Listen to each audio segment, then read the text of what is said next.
नमस्कार, आप देख रहे हैं जल शक्ति समाचार। मैं हूं शहला निगार। वर्तमान समय में जल संरक्षण समय की मांग ही नहीं बल्कि जरूरत भी है। पृथ्वी पर मौजूद अनंत स्रोतों में सबसे महत्वपूर्ण स्रोत जल है और पृथ्वी पर जीवन का कारण भी है।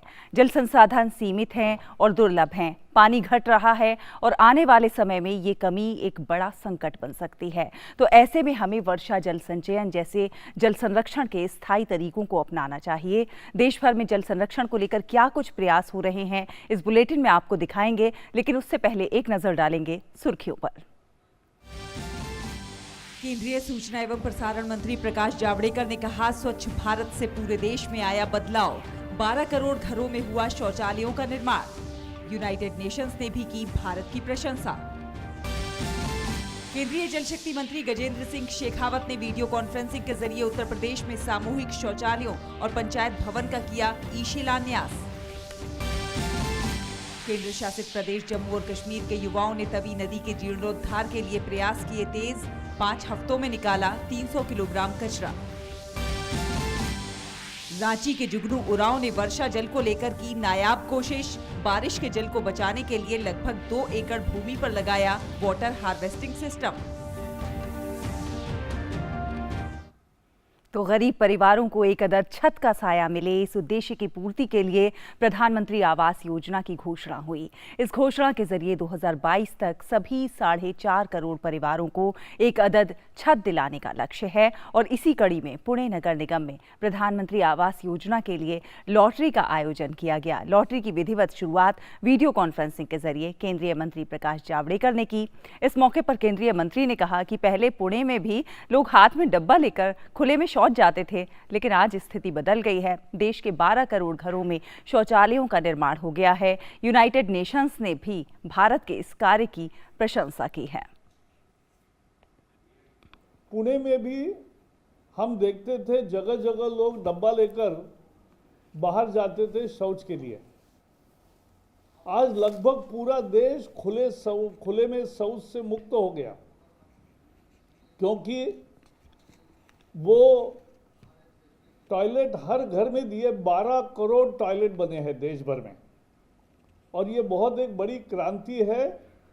यूएन ने भी प्रशंसा की है, सभी दुनिया ने प्रशंसा की है। और केंद्रीय मंत्री ने यह भी कहा कि पहले महिलाओं का लंबा वक्त पानी लाने में गुजर जाया करता था।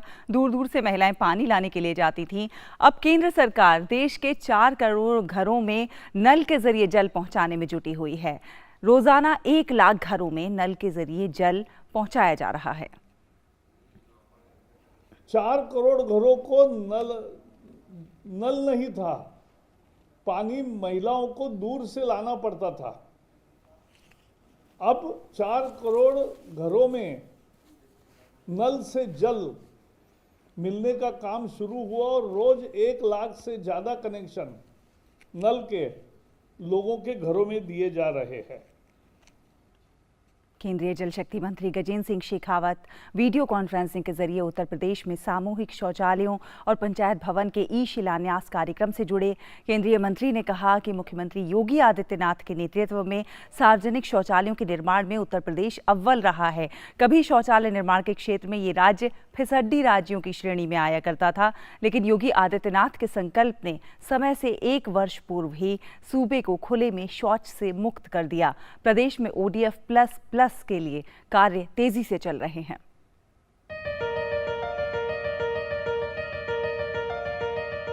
साल 2014 में जब स्वच्छ भारत अभियान की शुरुआत हुई थी तो महज 38% घरों में शौचालय थे। 62% घरों के 60 करोड़ लोग खुले में शौच जाने के लिए मजबूर थे। प्रधानमंत्री नरेंद्र मोदी की दृढ़ इच्छा शक्ति और राज्यों के सहयोग से देश इस अभिशाप से तय सीमा से पहले ही मुक्त हो गया। विश्व के अन्य देश जो ना कर सके, जो आजाद भारत में अब तक ना हुआ, उसे महज 5 सालों में देशवासियों ने मुमकिन कर दिखाया। स्वच्छता मिशन को लेकर दुनिया ने भारत का लोहा माना है। World bank, Melinda Gates foundation समेत तमाम विश्व एजेंसियों ने माना है कि देश के खुले में शौच से मुक्त होने से दूषित जल जनित बीमारियों में कमी आई है।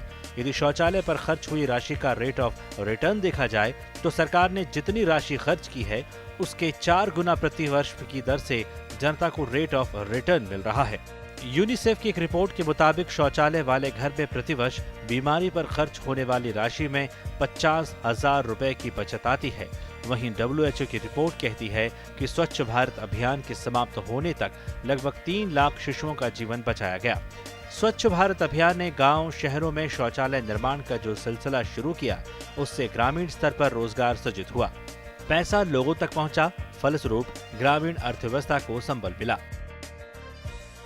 इस कार्यक्रम का अगर रेट ऑफ रिटर्न देखा जाए तो देश की सरकार और प्रदेशों की सरकारों ने मिलकर इसके ऊपर कुल जितनी धनराशि खर्च की है, उसका रेट ऑफ रिटर्न जो है वो लगभग 4 गुना प्रतिवर्ष के दर पर देश की सरकार, देश की जनता को मिल रहा है। इसी क्रम में यदि हम इन सारे लक्ष्यों को प्राप्त कर लेते हैं तो निश्चित रूप से हम स्वच्छता के साथ साथ में स्वास्थ्य के मामलों पर भी देश को आगे ले जाने में कामयाब होंगे। सोमवार को केंद्रीय जल शक्ति मंत्री गजेंद्र सिंह शेखावत जोधपुर NIC से उत्तर प्रदेश में सामूहिक शौचालयों और पंचायत भवन के शिलान्यास कार्यक्रम में जुड़े। शेखावत ने कहा कि मुख्यमंत्री आदित्यनाथ के नेतृत्व में जिस प्रकार यूपी सरकार काम कर रही है, उसी का परिणाम है कि सार्वजनिक शौचालयों के निर्माण में यूपी अव्वल है। 2017 में जब योगी आदित्यनाथ CM बने थे, तब शौचालय के निर्माण में उत्तर प्रदेश पिछड़े राज्यों की श्रेणी में आता था।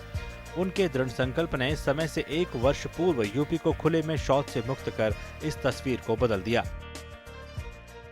प्रधानमंत्री जी ने कहा था कि शौचालय का निर्माण केवल पहली पायदान, हमें यहाँ से प्रारंभ होकर के और संपूर्ण स्वच्छता की तरफ जाना है। और संपूर्ण स्वच्छता का जो माननीय प्रधानमंत्री जी का नारा था, उन्होंने कहा था कि सत्याग्रह से लेकर के हम स्वच्छाग्रह तक जाएंगे। और सत्याग्रह से स्वच्छाग्रह का जो उन्होंने संकल्प किया, उसमें हम गांव को ठोस कचरे और तरल कचरे इन दोनों से मुक्त करें, इसके संपूर्ण प्रबंधन के लिए काम करें और आने वाले 4 साल में हम अपने गांव को स्वच्छता के दृष्टिकोण से आदर्श गांव ऐसा बना सकें। ऐसा लक्ष्य लेकर के माननीय प्रधानमंत्री जी के नेतृत्व में हम सब काम कर रहे हैं। और उसी श्रृंखला में ये जो सार्वजनिक शौचालय बनाए जा रहे हैं, इनमें उत्तर प्रदेश सरकार और उत्तर प्रदेश सरकार माननीय योगी जी के नेतृत्व में जिस तरह से काम कर रही है, मुझे अत्यंत प्रसन्नता है कि उत्तर प्रदेश आज देश में सार्वजनिक शौचालयों के निर्माण में पहले नंबर पर पूरे देश में आया है। उत्तर प्रदेश के मुख्यमंत्री योगी आदित्यनाथ ने कहा कि स्वच्छ भारत मिशन के कारण राज्य में इंसेफ्लाइटिस से मौत के आंकड़ों में 95% की कमी आई है। मस्तिष्क ज्वर से होने वाली मौत के आंकड़े भी न्यूनतम स्तर पर आ चुके हैं। यूनिसेफ ने भी इस कामयाबी को सराहा है। स्वच्छ भारत मिशन के कारण इंसेफ्लाइटिस से मौत के आंकड़ों को हम लोगों ने 95% कम करने में मदद की है। जिन क्षेत्रों में सैकड़ों मौतें होती थी, खासतौर पर मस्तिष्क ज्वर से, आज वे मौत के आंकड़े न्यूनतम स्तर पर आ चुके हैं। ये स्वच्छ भारत मिशन और इसके कारण होने वाले स्वास्थ्य के व्यापक परिवर्तन के वे आंकड़े हैं जिन्हें मैं नहीं कह रहा हूं, आज यूनिसेफ भी इस बात को खुले मंच से कहता है कि स्वच्छ भारत मिशन ने कितनी ज़्यादा प्रगति की है। आगे प्रयास ODF से ODF प्लस बनने के हैं। इसके अलावा जल शक्ति मंत्रालय ने 100 दिनों में देश के प्रत्येक गांव, आंगनबाड़ी और विद्यालय में स्वच्छ पेयजल उपलब्ध कराने का लक्ष्य रखा है, ताकि बच्चों को घर के बाहर भी स्वच्छ पेयजल उपलब्ध हो सके, वो बीमारी और कुपोषण मुक्त हो सके। चंद्रशेखर की रिपोर्ट, DD न्यूज। और इसी खबर पर और ज्यादा बातचीत के लिए हमारे साथ हमारे संवाददाता चंद्रशेखर भी जुड़ गए हैं। चंद्रशेखर, स्वच्छता मिशन को लेकर दुनिया ने भारत का लोहा माना है। World bank, Melinda Gates foundation समेत तमाम विश्व एजेंसियों ने इस बात को माना है कि देश में खुले में शौच से मुक्त होने से दूषित जल जनित बीमारियों में कमी आई है। अगर शौचालयों पर खर्च हुई राशि का रेट ऑफ रिटर्न देखा जाए तो सरकार ने जितनी राशि खर्च की है उसके 4 गुना प्रति वर्ष की दर से जनता को रेट ऑफ रिटर्न भी मिल रहा है। अगर इम्पैक्ट की बात की जाए तो इसका काफ़ी अच्छा इम्पैक्ट देखने को मिल रहा है। उत्तर प्रदेश में जहां बीमारियों में कमी आई है तो वहीं शौचालयों का भी खूब निर्माण हुआ है। जी शैला, बिल्कुल सही कहा आपने। उत्तर प्रदेश में तो हालात ये थे कि वो काफ़ी पिछड़े श्रेणी में आ रहा था, लेकिन उसके बाद जिस तरीके से योगी आदित्यनाथ की सरकार आई है उसके बाद से लगातार शौचालय को लेकर के ज़मीनी स्तर पर जो है वो दस्तक कार्यक्रम चलाए गए थे। गंगा किनारे जो ODF विलेज हैं उनको बनाने का काम शुरू हुआ था। गंगा किनारे जितने विलेज थे उनको ODF किया गया था। कचरा प्रबंधन को लेकर ये कार्य किया गया था। तो देखते देखते वो यूपी ने अपने लक्ष्य से 1 साल पहले ही अपने लक्ष्य को जो है वो हासिल कर लिया। जहाँ तक आपने स्वच्छ भारत अभियान की बात की है तो उसमें आप ये देखिए कि स्वच्छ भारत अभियान को तमाम जितनी भी बड़ी बड़ी एजेंसियां हैं या विभाग हैं उन्होंने अंतर्राष्ट्रीय स्तर पर इसको मान्यता दी है। और सबसे बड़ी बात यह है कि शौचालय बनाने का जो वैश्विक जो गोल था उससे भी हमने बहुत पहले, तकरीबन 1 दशक पहले ही हम लोगों ने इस चीज़ को अचीव कर लिया है। उसमें सबसे बड़ी चीज़ आप देखिए कि ग्रामीण अर्थव्यवस्था पे इसने सबसे बड़ा इम्पैक्ट दिया है। आप देखिए कि अगर जो हाउस होल्ड है उसमें अगर जो शौचालय बनता है तो प्रत्येक घर में जो शौचालय बने हैं उसमें जो आर्थिक जो है वो 727 US डॉलर जो है वो प्रति वर्ष जो है वो इकोनॉमिक गेन हुआ है हर घर को स्वच्छ भारत अभियान के तहत। तो ये एक है। फिर आपने बताया कि जिस तरीके से कि 4 गुना लाभ मिल रहा है सरकार ने जो पैसा खर्च किया उसका जनता को। तो ये जो है वो ये इस तरीके से हुआ है कि जिस तरीके से शौचालय निर्माण का जिस प्रकार से काम शुरू हुआ उसमें आप देखिए कि शौचालय निर्माण में जो छोटी छोटी चीज़ें जो लगती हैं जैसे कि उसमें ईंट है, बजरी है, रेता है और जिसमें इलेक्ट्रिसिटी का जो काम होता है, ये तमाम छोटे छोटे काम हैं। लेकिन इसमें सोचिए रोज़गार की कितनी बड़ी संभावनाएं बनी, अर्थतंत्र विकसित हुआ, गाँव में लोगों के हाथों में पैसा गया और उससे जो इकोनॉमी है गांव की वो मजबूत हुई।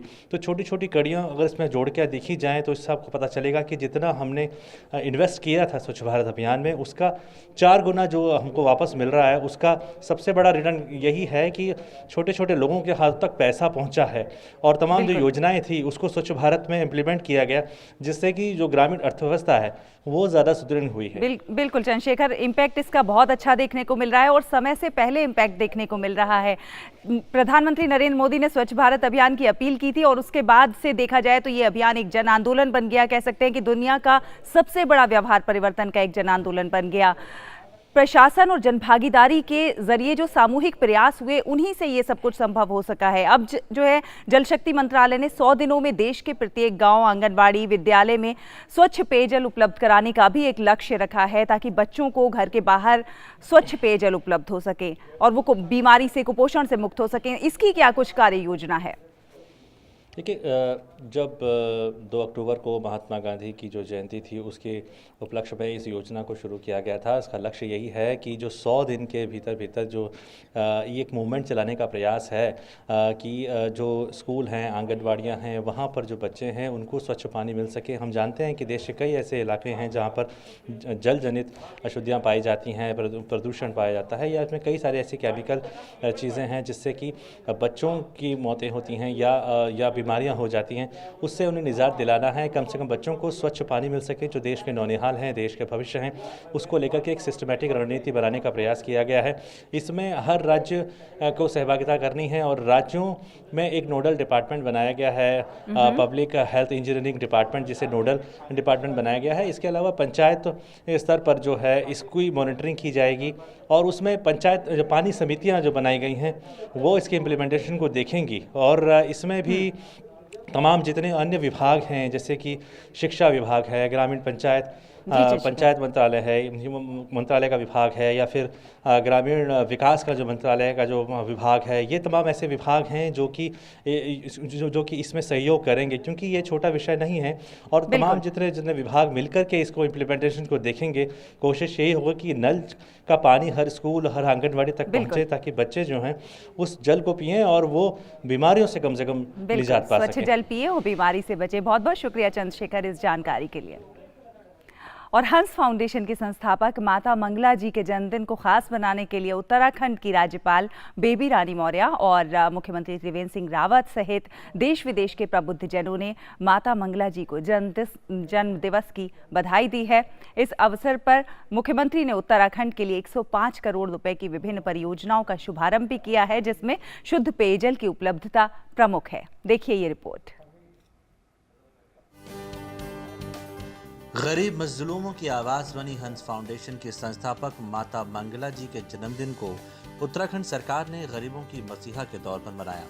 मुख्यमंत्री त्रिवेंद्र सिंह रावत ने जन्मदिन को खास बनाने के लिए 105 करोड़ रुपए की कई परियोजनाओं को हरी झंडी दिखाई। मुख्यमंत्री ने हंस जलधारा योजना के जरिए करीब 200 गांव में शुद्ध पेयजल पानी पहुंचाने की नीति बनाई है। योजना को पूरा करने की लागत करीब 50 करोड़ रुपए है। योजना को उत्तराखंड में 2 से 3 साल में पूरा किया जाना है। मैं बधाई देना चाहूँगा पूज्य माता मंगला जी को। वो दान की प्रतिमूर्ति है। सैकड़ों करोड़ रुपए का दान इन 3-4 वर्षों में उन्होंने उत्तराखंड को दिया है। 200 गांवों को हंस जलधारा, जो माननीय प्रधानमंत्री जी का लक्ष्य है कि 2024 तक हर घर को अपना नल और शुद्ध जल देना है, ऐसे 200 गांवों में हंस फाउंडेशन के द्वारा हंस जलधारा के अंतर्गत पेयजल के कनेक्शन दिए जाएंगे। कोविड-19 संक्रमण के कारण बड़ी संख्या में प्रवासी उत्तराखंडी पहाड़ लौटे हैं। ऐसे शिल्पकारों के लिए हंस फाउंडेशन की तरफ से 25 करोड़ रुपए की राशि जारी की गई है। इस राशि को पहाड़ लौटे प्रवासियों को स्वरोजगार उपलब्ध कराने में मदद की जा रही है। राज्य में लगभग 200 गाँव में आंगनबाड़ी केंद्रों का निर्माण किया जाना है, जिनकी लागत लगभग 30 करोड़ रुपए है। मुख्यमंत्री ने इस अवसर को खास बनाने के लिए काफी सराहनीय पहल की, लेकिन इस पहल में सबसे खास है उन गांव तक पानी पहुंचाना जहां आज भी एक बड़ी आबादी का उपयोगी वक्त पानी बचाने में बीत जाता है। ऐसे लोगों तक शुद्ध पेयजल पहुंचाना अपने आप में चुनौती है, लेकिन मुख्यमंत्री ने अपने संकल्प के जरिए इसे पूरा करने का मन बनाया है। धीरज कुमार की रिपोर्ट, डीडी न्यूज। और केंद्र शासित प्रदेश जम्मू और कश्मीर के युवाओं ने जम्मू में बहने वाली तवी नदी के जीर्णोद्धार के लिए प्रयास तेज कर दिए हैं। युवाओं ने फ्रेंड्स ऑफ रिवर तवी नाम से एक संगठन बनाया है, जिसमें 5 हफ्तों से 100 से भी ज्यादा युवा तवी नदी के जीर्णोद्धार के लिए आगे आए हैं। युवाओं के इस प्रयास से नदी को जिंदा करने के साथ साथ लोगों में व्यवहार में बदलाव लाने में भी कामयाबी मिलेगी।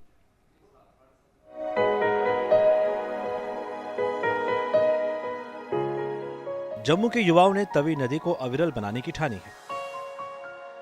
ऐसे में जब लोग कोरोना से बचाव में जुटे हैं, जम्मू के युवा हाथों में दस्ताने पहन तवी नदी के तट पर उतरे हैं। नदी के बीचों बीच जाकर तवी में फैली गंदगी को साफ करने में लगे हैं। मकसद है जम्मू की पहचान तवी नदी के अस्तित्व को बचाना, उसके प्रवाह को निरंतर अबाध्य बनाए रखना। युवाओं के 4 संगठनों ने मिलकर फ्रेंड्स ऑफ रिवर तवी नाम से एक संगठन बनाया। अब तक 100 से भी ज्यादा युवा इस संगठन से जुड़ चुके हैं। हम लोग एक मूवमेंट बनाने की कोशिश कर रहे हैं, फ्रेंड्स ऑफ रिवर तवी, जिसके जरिए हम लोग बहुत सारे लोगों को तवी के साथ जोड़े एंड तवी को सफाई करने में लगाएं। And what we want is कि एक बिहेवियर चेंज आए जम्मू में, जो कि काफ़ी हद तक ज़रूरत है जम्मू की, कि जम्मू के लोग तवी के प्रति एंड एनवायरनमेंट के प्रति थोड़ा सा जागरूक हो। पिछले 5 हफ्तों से ये युवा तवी में फैली गंदगी को साफ करने में जुटे हैं। मेहनत रंग भी लाती दिख रही है। अब तक ये स्वच्छाग्रही तकरीबन 300 किलो कचरा निकाल चुके हैं। तवी की हालत ऐसी है कि इसकी तलहटी पर श्रद्धालुओं की बहाई गई सामग्री की कई परत जमा हो चुकी हैं। 4 वीक्स पहले स्टार्ट किया था। आज हमारे 5th वीक की सेलिब्रेशन के लिए जो हमने सबको यहाँ पे बुलाया, 4 वीक्स पहले यहाँ पे बिल्कुल गार्बेज इकट्ठा था। हमने पहले वीक 10 वॉलंटियर्स के साथ शुरू किया, उसके अगले वीक 20 हुए, फिर 30 और फिर 50। ऐसे करके हमने 300 kgs गार्बेज यहाँ से अप्रॉक्सीमेटली हटाया। इसमें हमारी लोकल्स ने हेल्प की काफ़ी ज़्यादा। इसमें जो यहाँ के मोहल्ला कमेटी थी, उन्होंने काफ़ी हेल्प की हमारी ज़्यादा। नुक्कड़ नाटकों के जरिए स्थानीय नागरिकों को जागरूक किया जा रहा है। एक संवाद स्थापित करने का प्रयास है कि नदी का जीवन पूरे पर्यावरण संरक्षण के लिए जरूरी है। न सिर्फ तवी बल्कि इसके दूषित जल से समुद्री जलीय जीवन के प्रभावित होने का भी खतरा बढ़ सकता है। जब हमने पहले वीक यहाँ पर शुरू किया था तो यहाँ पर बहुत ज़्यादा गंदगी थी। जब पहले वीक हम आए थे तो यहाँ पर गाय भैंस भी थी और वो प्लास्टिक के लिफाफे खा रही थी। और जब तक हम 4th वीक तक आए, जो पिछले हफ्ते था, तो यहाँ पे इतनी सफाई थी कि हम भी, अगर हमारा मन करे तो हम भी आराम से नीचे बैठ सकते थे। हमें एक्चुअली ग्रास दिख रहा था कि हम बैठे आराम से देखें कि अच्छा ये हमने सफाई की है यहाँ पे। इन युवा स्वच्छाग्रहियों की कोशिश है अपने सामूहिक प्रयासों से तवी के अस्तित्व को बचाना। इसके लिए एक जनाभियान खड़ा करना, लोगों में तवी की स्वच्छता के लिए एक अलग जगाना, लोगों के व्यवहार में परिवर्तन लाना ताकि फिर से तवी में कोई कचरा ना बहे, पूजा सामग्रियां ना बही जाएं। इंसानों के जीवन के साथ ही अन्य जीवों के लिए भी तवी नदी का पानी पीने योग्य हो। Bureau report, DD news. और कहा जाता है कि जल है तो जीवन है, बगैर जल के जीवन की कल्पना भी संभव नहीं है। रांची जिले के हेसातू गांव के जुगनू उरांव की कहानी आपको दिखाते हैं, जो वर्षा जल को लेकर बेहद ही सजग हैं। भूमिगत जल स्तर में हो रही गिरावट से जुगनू चिंतित भी हैं और इसीलिए जुगनू ने बारिश के जल को बचाने के लिए लगभग 2 एकड़ की अपनी भूमि पर trench cutting for water harvesting यानी कि TCW बनाना शुरू किया है। 12 फीट लंबा और 3-3 फीट चौड़ा होने के साथ ये गहरा होने से इसमें वर्षा जल को आसानी से रोका जा सकता है। मनरेगा के तहत हो रहे इस काम से जल संचयन तो हो ही रहा है, इलाके के लोगों को रोजगार भी मिल रहा है। कहा गया है कि जल है तो जीवन है, बगैर जल के जीवन की कल्पना संभव ही नहीं है। रांची जिले के हेसातू गांव के जुगनू उरांव वर्षा जल को लेकर बेहद सजग हैं। वे भूमिगत जल स्तर में आ रही गिरावट से चिंतित भी हैं। जल का मतलब यही होता है कि सारा जंतु से लेके साग सब्जी, धान, खेती, घास, जितना भी चीज है दुनिया में, देश में, सारा चीज को जल चाहिए। इसलिए जल संरक्षण का मतलब ये होता है कि जल को जरूर बचाइए। पहाड़ी इलाके में हेसातू गांव होने के कारण जुगनू उरांव ने बारिश के जल को बचाने के लिए लगभग 2 एकड़ भूमि पर trench cutting for water harvesting यानी कि TCW बनाना शुरू किया। अब जुगनू की यह पहल रंग भी लाने लगी है और पानी भी बचता है और हमको रोजगार भी मिल रहा है। 194 रुपया और 2 मिनट में 1 TCB गड्ढा खोदाया जाता है। उसमें हम दिन भर में 1 गड्ढा खोद लेते हैं तो 12 रुपया का हमको पैसा 400 रुपया मिल जाता है। मनरेगा के तहत हो रहे इस काम से जल संचयन तो हो ही रहा है, इलाके के लोगों को रोजगार भी मिल रहा है। कोरोना संक्रमण काल में दूसरे राज्यों से लौटे सूरज और संदीप बेदिया को अब अपने गांव में ही रोजगार मिल गया है। काम बाहर के लोगों को रोजगार, प्रवासी मजदूर काम मिल रहा है तो वही काम कर रहे हैं। 100 दिन का रोजगार, जॉब कार्ड भी मिल गया तो उसी से काम कर रहे हैं। मनरेगा के तहत TCB गड्ढा पास हुआ है लगभग 2 एकड़ जमीन में, तो उसी में काम कर रहे हैं। लगभग सप्ताह भर हो रहा है और कमा भी थोड़ा ठीक हो रहा है। जल की एक एक बूंद बहुमूल्य है। घर से लेकर खेत खलिहानों तक हार्वेस्टिंग सिस्टम से जल का संरक्षण किया जा सकता है। जरूरत है ऐसे प्रयासों को जन आंदोलन में बदलने की। रांची से कर्मवीर की रिपोर्ट। और फिरोजाबाद में जलस्तर लगातार तेजी से नीचे गिरता जा रहा था, जिससे पानी की किल्लत बढ़ने के कारण यहां के रहने वाले लोगों ने यहां से पलायन करना शुरू कर दिया था। फिरोजाबाद जिला प्रशासन ने इस समस्या को गंभीरता से लिया और जलस्तर को ऊंचा उठाने और नागरिकों को पानी आसानी से उपलब्ध कराने के लिए कठोर कदम उठाए और पानी की बचत, बारिश का पानी जमीन में जाने के लिए कार्य किए और इसे एक जन आंदोलन बना दिया। देखते ही देखते इलाके की जनता भी इस आंदोलन से जुड़ गई। परिणाम स्वरूप फिरोजाबाद में अब पर्याप्त मात्रा में पीने के लिए गंगा का जल मिल रहा है और जल स्तर काफी ऊंचा उठ रहा है। जिला प्रशासन की कड़ी मेहनत और लगन से हुए इस परिवर्तन की हर कोई सराहना कर रहा है। फिरोजाबाद जिला प्रशासन ने पानी समस्या से निजात पाने के लिए जनता को साथ लेकर आंदोलन चलाया। सरकारी व निजी भवनों, स्कूल, कॉलेज, कोल्ड स्टोर जैसे 1100 भवनों में रेन वाटर हार्वेस्टिंग सिस्टम बनवाए। गांव में सोक पिट बनवाए गए और तालाबों का जीर्णोद्धार कराया गया। पिछले साल 3 महीने से ऊपर अभियान में जल शक्ति मिशन के अंतर्गत हमने बहुत सारे सोक पिट्स, बहुत सारे रिचार्ज वेल, पुराने जो हैंडपम्प खराब हो गए थे उनको भी रिचार्ज पिट के रूप में एक अभियान चला के उसमें हम लोगों ने कार्रवाई की और बहुत बड़े स्तर पर गवर्नमेंट की बिल्डिंग हो चाहे प्राइवेट बिल्डिंग हो, लगभग 1100 से ऊपर बिल्डिंग्स पर हमने रेन वाटर हार्वेस्टिंग स्ट्रक्चर बनाया। हम लोग ने कोशिश ये करी कि किस प्रकार से जनता को जागरूक किया जाए और हम लोग ने जैसे मोहबुल्लापुर के अरावली है अराव ब्लॉक में, वहाँ पे एक जल यज्ञ कराया। तो हम लोग ने एक पुराने कुएं को रिवाइव करा पहले और उस यज्ञ में हम लोग ने जो जल की आहुति है वो हम लोग ने पुराने एक कुएं में जो हम लोग ने पुनर्जीवित किया था उसमें डाला। साथ ही हम लोग ने तालाब के किनारे खड़े होकर एक जल शपथ ली और स्कूल के बच्चों को हम लोग ने बहुत ज़्यादा जल बजट के बारे में बताया कि कितना पानी है और कितना खर्च करना है। फिर इसमें हम लोग ने डेबिट और क्रेडिट के कॉन्सेप्ट से उनको एक जल बजट के बारे में अवगत कराया। तालाबों के पास जाकर ग्रामवासियों को पानी बचाने, तालाबों में कूड़ा न डालने की शपथ दिलाई गई। स्कूल कॉलेजों के बच्चों ने रैली प्रतियोगिता जैसे आयोजन कराए। गांव में पानी की टंकी बनवाकर पानी बचाने के स्लोगन लिखाए गए। पहले यहाँ तालाब में बहुत घास कूड़ा करकट था और यहाँ रास्ता नहीं था, बहुत नालियाँ थीं और गहरा था। इस रोड पे चलने में दिक्कत होती थी और यह हमारे प्रधान जी ने साफ कराया और सड़क निकलवाई बढ़िया सी और पानी का निकास करवाया और नालियाँ साफ करवाई।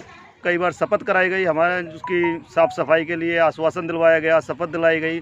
गांव वालों ने उसका ख्याल रखा और काफ़ी अच्छे साफ़ सफाई के तौर पे हमारा तालाब बनाया गया है और हम उसकी देखरेख करने के लिए सब ग्रामवासी पूरी तरीके से तत्पर हैं। सिंगर नदी और सिरसा नदी पर मनरेगा के अंतर्गत तेजी से काम कराया जा रहा है।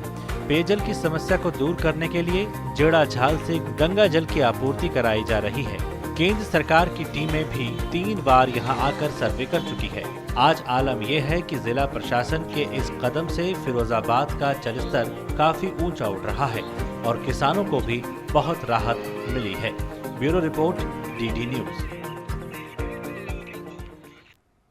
और अष्टमी तिथि पर देवी के 8वें स्वरूप यानी महागौरी के पूजन के उपरांत वाराणसी नमामि गंगे के संयोजक राजेश शुक्ला ने कन्या पूजन कराया।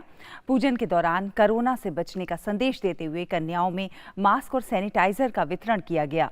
दुर्गा स्वरूपा कन्याओं ने हाथों में तख्तियां लेकर जब तक दवाई नहीं तब तक ढिलाई नहीं का एक संदेश दिया। कन्याओं ने सिंगल यूज प्लास्टिक का उपयोग न करने का आग्रह किया। नमामि गंगे के संयोजक राजेश शुक्ला ने कहा कि नवरात्र पर माता दुर्गा स्वच्छता का भी संदेश देती हैं। दुर्गा स्वरूपा 9 कन्याओं का पूजन कर कोरोना महामारी, गंगा प्रदूषण और प्लास्टिक से मुक्ति और आत्मनिर्भर भारत के लिए उन्होंने कामना भी की। तो जल शक्ति समाचार में इसी के साथ बस इतना ही। नमस्कार।